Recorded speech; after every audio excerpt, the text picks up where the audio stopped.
ಆಗ ಅವ್ರಿಗೆ ಒಳದದ್ದು ಈ ಸಮುದಾಯದಲ್ಲಿ ಭಾಳಷ್ಟು ಜನ ಸಾಹಿತಿಗಳಿದ್ದಾರೆ, ಸಾಂಸ್ಕೃತಿಕವಾಗಿರುವಂಥ ಕ್ಷೇತ್ರದಲ್ಲಿ ಎತ್ತರದ ಸಾಧನೆಯನ್ನು ಮಾಡಿರುವಂಥವರಿದ್ದಾರೆ, ಕಲಾವಿದರಿದ್ದಾರೆ. ಇವ್ರನ್ನೆಲ್ಲ ಒಗ್ಗೂಡಿಸಿ ಒಂದು ಸಮ್ಮೇಳನವನ್ನು, ಸಾಹಿತ್ಯ ಸಮ್ಮೇಳನವನ್ನು ಮಾಡಬೇಕು ಅನ್ನುವಂಥ ವಿಚಾರವನ್ನು ಮುಂದಿಟ್ಟರು. ಆಗ ನಾವು ನಿರ್ಮಲಾನಂದನಾಥ ಸ್ವಾಮೀಜಿಯವರ ಬಳಿ ಹೋಗಿ ಈ ಥರನಾಗಿರುವಂಥ ಒಂದು ವಿಚಾರವನ್ನು ಮಾಡಿದ್ದೇವೆ, ನಿಮ್ಮ ಮಾರ್ಗದರ್ಶನ ಮತ್ತು ಸಲಹೆ ಬೇಕು ಅಂತ ಕೇಳಿದಾಗ, ಆಯಿತು ಅದನ್ನೆಲ್ಲ ಸಿದ್ಧಪಡಿಸ್ಕೊಂಡು ಬನ್ನಿ, ಆಮೇಲೆ ನನ್ನ ಸಲಹೆಯನ್ನು ಕೊಡ್ತೀನಿ ಅಂತಂದರು. ಕಳೆದ ವರ್ಷ ಒಂದು 2 ದಿವಸ ನಿಗದಿ ಮಾಡಿಕೊಂಡು 2 ದಿವಸಗಳ ಒಕ್ಕಲಿಗರ ಸಾಹಿತ್ಯ ಸಮ್ಮೇಳನ ಅನ್ನುವಂಥ ಹೆಸರಿನಲ್ಲಿ ವಿಜಯನಗರದಲ್ಲಿ ಇರುವಂಥ ಆದಿಚುಂಚನಗಿರಿ ಮಠಕ್ಕೆ ಸೇರುವಂಥ ಸಮುದಾಯ ಭವನದಲ್ಲಿ ಆ ಕಾರ್ಯಕ್ರಮವನ್ನು ಆಯೋಜಿಸುವಂಥದ್ದು. ಬೆಳಗ್ಗೆ ಸಮ್ಮೇಳನಾಧ್ಯಕ್ಷರ ಮೆರವಣಿಗೆಯಿಂದ ಪ್ರಾರಂಭವಾಗಿ ಉದ್ಘಾಟನೆಯಾಗಿ ವಿಚಾರ ಸಂಕಿರಣಗಳು ಮುಗಿದು ಕವಿಗೋಷ್ಠಿ ಇತ್ಯಾದಿಗಳೆಲ್ಲ ನಡುವೆ ಗಾಯನಕ್ಕೆ, ಸಾಂಸ್ಕೃತಿಕ ಕಾರ್ಯಕ್ರಮಗಳಿಗೆ ಅವಕಾಶವನ್ನು ಕಲ್ಪಿಸಿಕೊಡುವುದು, ಈ ಥರನಾಗಿರುವಂಥ ಒಂದು ವಿಚಾರವನ್ನು ಇಟ್ಟುಕೊಂಡು 2 ದಿವಸದ ಒಂದು ರಾಷ್ಟ್ರೀಯ ಸಮ್ಮೇಳನ ಅನ್ನುವ ರೀತಿಯಲ್ಲಿ ಅದನ್ನೆಲ್ಲವನ್ನೂ ಕೂಡ ಸಿದ್ಧಪಡಿಸ್ತಾರೆ.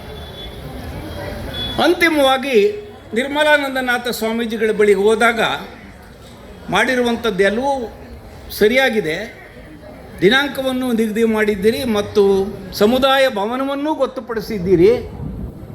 ಆದರೆ ನನಗೆ ಈಗ ಹೊಳೀತಾ ಇದೆ, ನೀವು ಇಷ್ಟೊಂದು ಗಂಭೀರವಾಗಿದ್ರ ಬಗ್ಗೆ ಆಲೋಚನೆ ಮಾಡ್ತಾ ಇರುವಂಥದ್ದು, 2 ದಿವಸಗಳ ಸಮ್ಮೇಳನದ ರೂಪುರೇಷೆಯನ್ನು ಸಿದ್ಧ ಮಾಡ್ಕೊಂಡು ಬಂದಿರುವಂಥದ್ದು ನೋಡಿ ನನಗೆ ಸಂತೋಷವಾಗ್ತಾ ಇದೆ.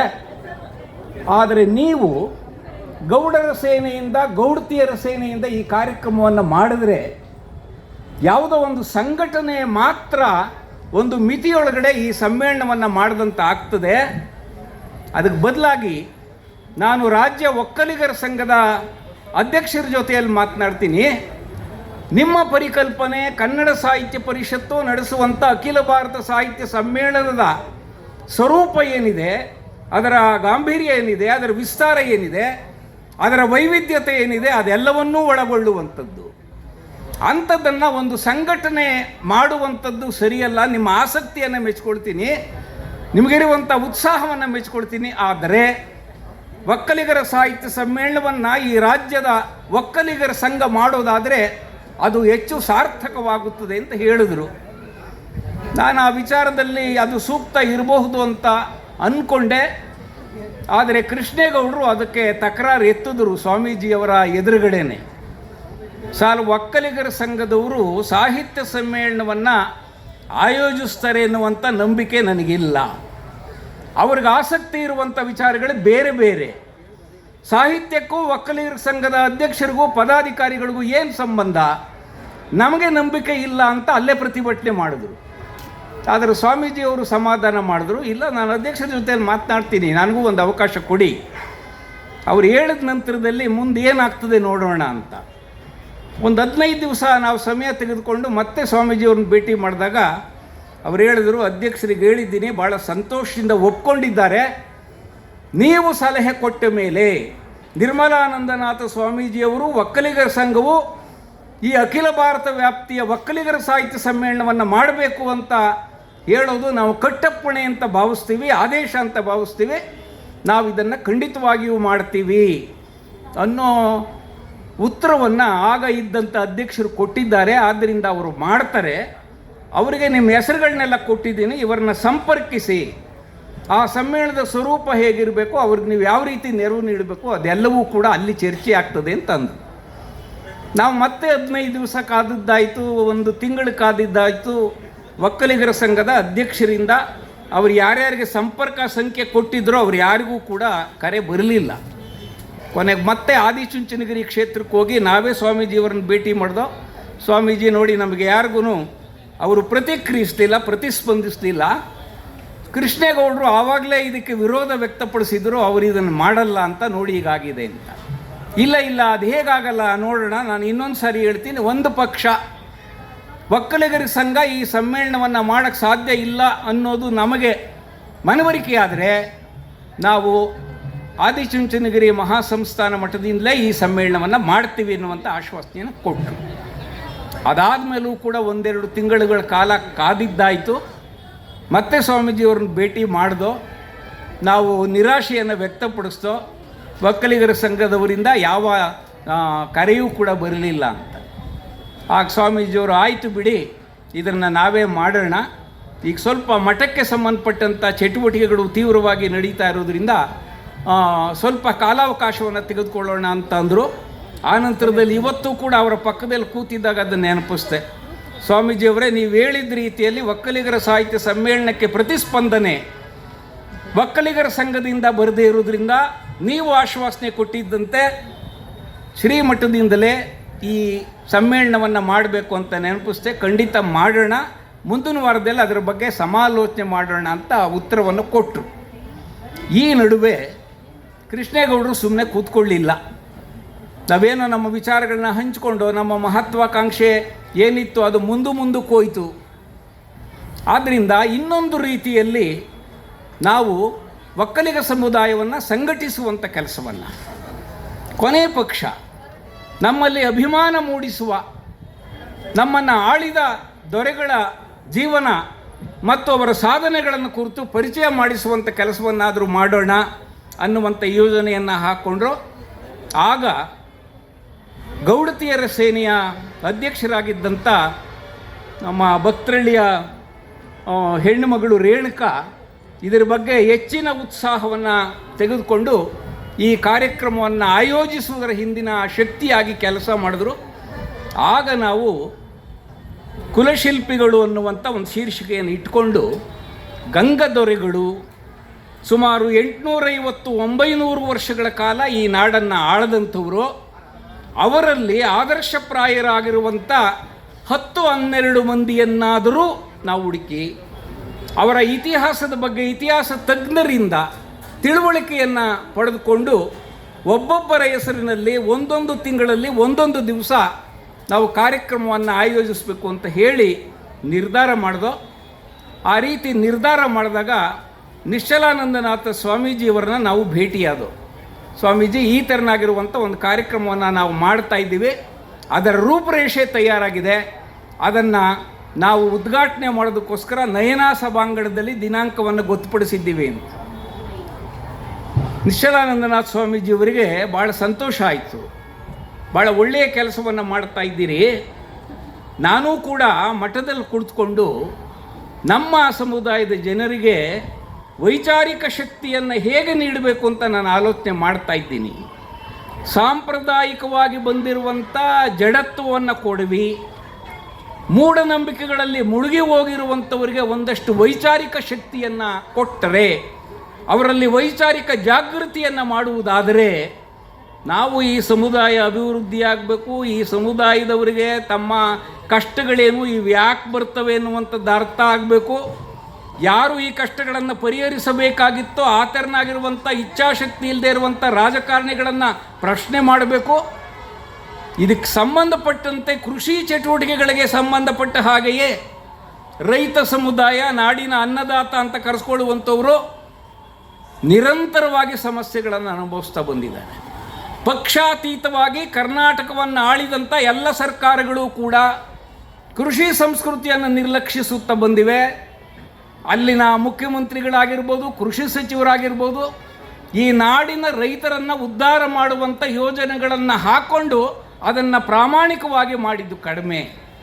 ಆದ್ದರಿಂದ ಈ ವಿಚಾರದಲ್ಲಿ ರೈತ ಶಕ್ತಿಯನ್ನು, ಅನ್ನದಾತರನ್ನು ಜಾಗೃತಗೊಳಿಸುವಂಥ ಕೆಲಸವನ್ನು ಮಾಡಬೇಕು ಅಂತ ಹೇಳಿ ಇಂಥ ಒಂದು ಪ್ರಯತ್ನವನ್ನು ನೀವು ಮಾಡ್ತಾ ಇರುವಂಥದ್ದು ಸರಿ, ಅದಕ್ಕೆ ನಾನು ಎಲ್ಲ ರೀತಿಯಲ್ಲೂ ಸಹಕಾರವನ್ನು ನೀಡ್ತೀನಿ ಅಂತ ಹೇಳಿ ನಯನಾ ಸಭಾಂಗಣದಲ್ಲಿ 5 ತಿಂಗಳ ಹಿಂದೆ ನಡೆದಂಥ ಕುಲಶಿಲ್ಪಿಗಳು ಉಪನ್ಯಾಸ ಮಾಲಿಕೆಯ ಉದ್ಘಾಟನಾ ಸಮಾರಂಭಕ್ಕೆ ಗುರುಗಳು ಬಂದು ಅಲ್ಲಿ ಜಯರಾಮ್ ರಾಯ್ಪುರ ಅವರು ಬಂದರು, ಜಾಣಗೆರೆ ವೆಂಕಟರಾಮಯ್ಯನವರು ಬಂದರು, ನಾವೆಲ್ಲವೂ ಕೂಡ ಇದ್ದೋ. ನಮ್ಮ ಉದ್ದೇಶಗಳೇನು ಅಂತ ಸ್ಪಷ್ಟಪಡಿಸ್ತೋ. ಆನಂತರ ಸ್ವಾಮೀಜಿಯವರು ಕೂಡ ವೇದಿಕೆಯಿಂದ ನಮಗೇನೇನು ಮಾರ್ಗದರ್ಶನ ಮಾಡಬೇಕಾಗಿತ್ತೋ ಮಾರ್ಗದರ್ಶನವನ್ನು ಮಾಡಿದ್ರು.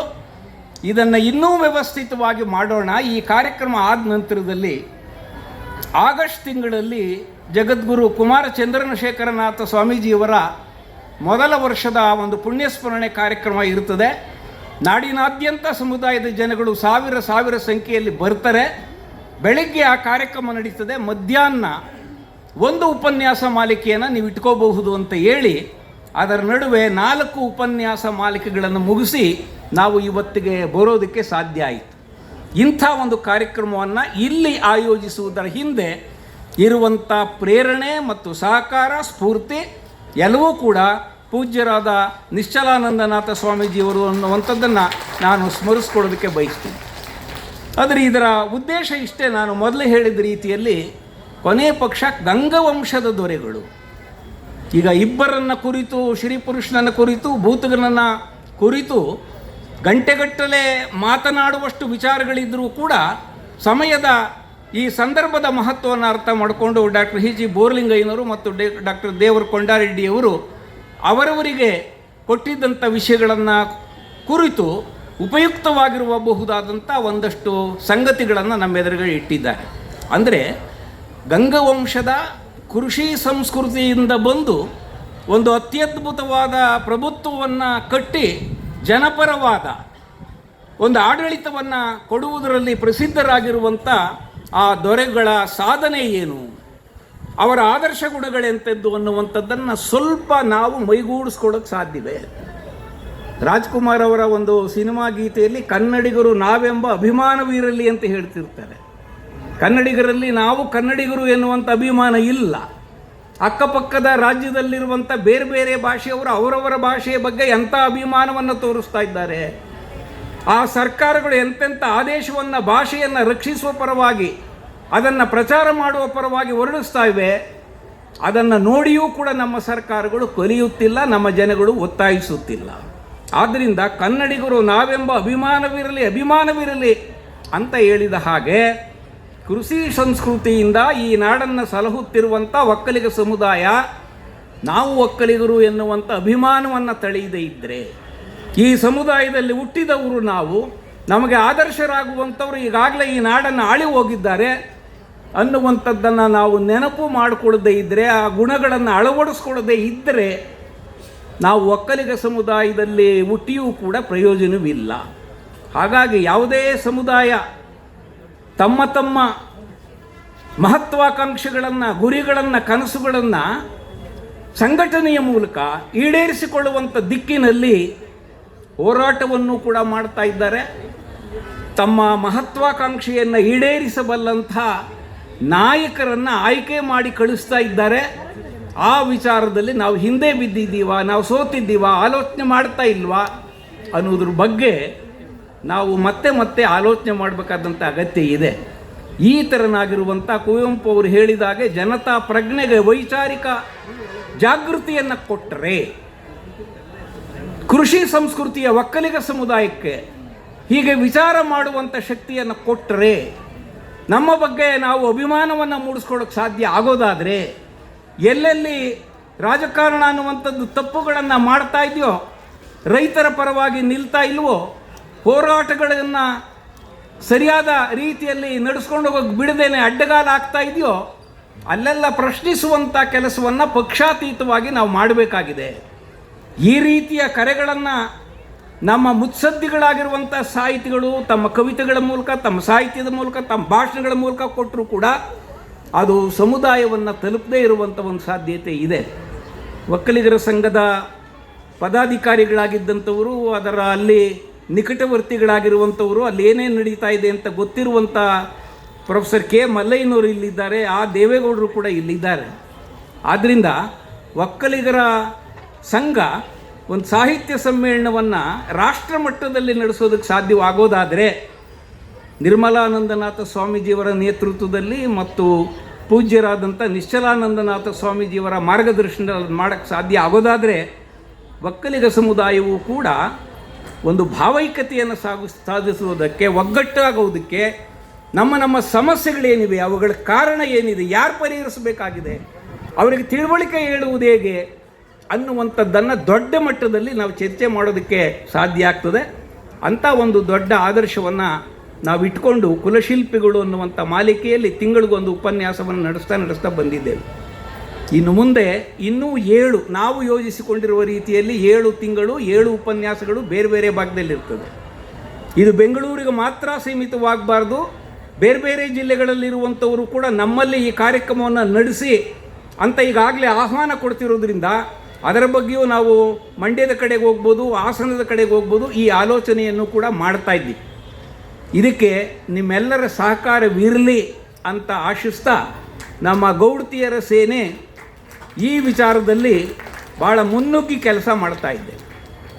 ರೇಣುಕಾ ಭಕ್ತರಳ್ಳಿಯವರು ವಿಧಾನಸೌಧಕ್ಕೆ ಲಗ್ಗೆ ಹಾಕುವುದಕ್ಕೂ ಸೈ, ಮಂತ್ರಿಗಳನ್ನು ನೇರವಾಗಿ ಹೋಗಿ ಭೇಟಿ ಮಾಡುವುದಕ್ಕೂ ಸೈ, ಎಲ್ಲೋ ಅನ್ಯಾಯ ಆಗ್ತಾ ಇದೆ ರೈತರಿಗೆ ಅಂತ ಕೇಳಿ ಬಂದಾಗ ಕಂದಾಯ ಇಲಾಖೆ ಕಚೇರಿಗಳಿಗೆ ನುಗ್ಗುವುದಕ್ಕೂ ಸೈ. ಈ ಎಲ್ಲ ಕೆಲಸವನ್ನು ಕೂಡ ರೇಣುಕಮ್ಮನವರು ಮಾಡ್ತಾಯಿದ್ರು.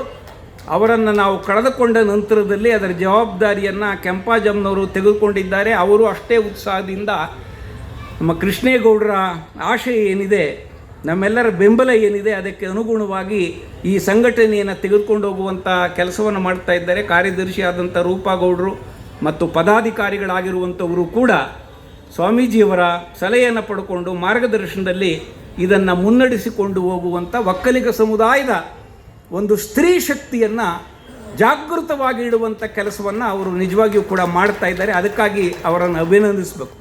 ಅವರೊಂದು ಘೋಷವಾಕ್ಯವನ್ನು ಹಾಕ್ಕೊಂಡಿದ್ದರು, ಗೌಡತಿಯರ ಸೇನೆಯವರು ಮುದ್ದೆ ಮಾಡೋಕ್ಕೂ ಸೈ, ಯುದ್ಧ ಮಾಡೋಕ್ಕೂ ಸೈ ಅಂತ. ಸ್ವಾಮೀಜಿಯವರು ಅದನ್ನು ನೋಡಿ ಪ್ರಶ್ನೆ ಮಾಡಿದರು, ಮುದ್ದೆ ಮಾಡೋಕ್ಕೂ ಸೈ, ನೀವೆಲ್ಲ ಗೃಹಿಣಿಯರು, ನಾವು ಹೋರಾಟ ಮಾಡ್ತೀವಿ ನಿಜ, ಆದರೆ ನಮ್ಮ ಕರ್ತವ್ಯ ಇದೆಯಲ್ಲ, ಗೃಹ ಕೃತ್ಯ ಇದೆಯಲ್ಲ, ಅದು ಯಜಮಾನರು ಇದ್ದಾರಲ್ಲ, ಮಕ್ಕಳಿದ್ದಾರಲ್ಲ, ಅವ್ರನ್ನೆಲ್ಲ ಪಾಲಿಸುವಂಥ ಒಂದು ದೊಡ್ಡ ಶಕ್ತಿ, ಪೊರೆಯುವ ಶಕ್ತಿ ಹೆಣ್ಣುಮಕ್ಕಳು. ಸ್ತ್ರೀ ಶಕ್ತಿ ಮನೆಯೊಳಗಡೆ ಮುದ್ದೆ ಮಾಡುವ, ಆಹಾರ ತಯಾರು ಮಾಡುವ, ಗೃಹ ಕೃತ್ಯವನ್ನು ಮಾಡುವ ಕೆಲಸದ ಜೊತೆಗೆ ನಾವು ಹೊರಗಡೆ ಬೇಕಾದ್ರೆ ಯುದ್ಧವನ್ನು ಮಾಡ್ತೀವಿ, ಹೋರಾಟವನ್ನು ಮಾಡ್ತೀವಿ, ಅನ್ಯಾಯದ ವಿರುದ್ಧ ಸಿಡಿದೇ ಇರ್ತೀವಿ, ಸಮುದಾಯದ ಪರವಾಗಿ ಎತ್ತರದ ದನಿಯಲ್ಲಿ ನಾವು ಮಾತನಾಡ್ತೀವಿ. ಅಂಥ ಕ್ರಾಂತಿಗೂ ಸೈ ಅನ್ನುವಂಥದ್ದು ಅದರ ಉದ್ದೇಶ ಆಗಿತ್ತು. ಸ್ವಾಮೀಜಿ ಹೇಳಿದ್ರು, ಯುದ್ಧ ಮಾಡೋದು ಅಂತಂದರೆ ಯಾರ ವಿರುದ್ಧ ಮಾಡ್ತೀವಿ? ನಮ್ಮ ಶತ್ರುವಿನ ವಿರುದ್ಧ ಮಾಡ್ತೀವಿ. ಹಾಗಾದರೆ ನಾವು ಯುದ್ಧ ಮಾಡೋಕ್ಕೆ ಒಂದು ಕಲ್ಪಿತವಾಗಿರುವ ಶತ್ರುವನ್ನು ಎದುರುಗಡೆ ಇಟ್ಕೊಂಡಿರ್ತೀವ ಅಥವಾ ನಿಜವಾಗೂ ಶತ್ರುವನ್ನು ಇಟ್ಕೊಂಡಿರ್ತೀವ? ಯುದ್ಧದ ಪರಿಣಾಮ ಏನಾಗ್ತದೆ? ಯುದ್ಧ ಎಂದೂ ಕೂಡ ಗೆದ್ದವರಿಗಾಗಲಿ ಸೋತವರಿಗಾಗಲಿ ಒಳ್ಳೆಯದನ್ನು ಮಾಡಿಲ್ಲ. ಈಗಲೂ ಕೂಡ ಆ ದುರಂತವನ್ನು ನಾವು ನೋಡ್ತಾ ಇದ್ದೀವಿ. ಆದ್ದರಿಂದ ಯುದ್ಧದ ಸಂಗತಿ ಬೇಡ, ವಿಚಾರ ಮಾಡುವುದಕ್ಕೂ ಸೈ. ಅಂದರೆ ಒಕ್ಕಲಿಗ ಸಮುದಾಯವನ್ನು ವೈಚಾರಿಕವಾಗಿ ಬೆಳೆಸುವಂಥ ಕೆಲಸಗಳು ಜಗದ್ಗುರುಗಳು ಮಾತನಾಡುವಂಥ ಸಂದರ್ಭದಲ್ಲೂ ಆಗಬೇಕು, ಆಶೀರ್ವಚನ ಕೊಡುವಂಥ ಸಂದರ್ಭದಲ್ಲೂ ಆಗಬೇಕು, ವೇದಿಕೆಗಳಲ್ಲಿ ಭಾಷಣ ಮಾಡುವಂಥ ಸಂದರ್ಭದಲ್ಲೂ ಆಗಬೇಕು, ಪ್ರಶ್ನೆಗಳನ್ನು ಕೇಳುವಂಥ ಸಂದರ್ಭದಲ್ಲೂ ಆಗಬೇಕು. ಈ ವೈಚಾರಿಕ ಜಾಗೃತಿ ಎನ್ನುವಂಥದ್ದಾದಾಗ ಸಮುದಾಯದಲ್ಲಿ ನಾವು ಅನುಭವಿಸ್ತಾ ಇರುವಂಥ ಸಂಕಟಗಳು, ಸಮಸ್ಯೆಗಳು ಏನಿರ್ತವೆ ಅದನ್ನು ನಿವಾರಣೆ ಮಾಡುವಂಥ ದಾರಿಗಳು ಕೂಡ ಸಿಗ್ತವೆ. ಆದ್ದರಿಂದ ವಿಚಾರ ಮಾಡುವುದಕ್ಕೂ ಸೈ ಅಂತ ಸ್ವಾಮೀಜಿಯವರು ಅದನ್ನು ತಿದ್ದುಪಡಿ ಮಾಡಿದ್ರು. ಇಷ್ಟರ ಮಟ್ಟಿಗೆ ಮಠವನ್ನು ಒಂದು ವೈಚಾರಿಕ ಕೇಂದ್ರವನ್ನಾಗಿ ರೂಪಿಸಿ ನಾವು ಮಾಡ್ತಾ ಇರುವಂಥ ಕೆಲಸಕ್ಕೆ ಎಲ್ಲ ರೀತಿಯ ಸಹಕಾರವನ್ನು, ಬೆಂಬಲವನ್ನು ಕೊಡ್ತಾ ಇರೋದಕ್ಕೋಸ್ಕರ ಪೂಜ್ಯ ಸ್ವಾಮೀಜಿಯವರಿಗೂ ಕೂಡ ಧನ್ಯವಾದಗಳನ್ನು ಹೇಳಿ, ನನ್ನ ಮಾತುಗಳನ್ನು ಆಲಿಸಿದಂಥ ನಿಮಗೂ ಧನ್ಯವಾದಗಳನ್ನ ಹೇಳಿ ಮಾತುಗಳನ್ನು ಮುಗಿಸ್ತೇ. ನಮಸ್ಕಾರ.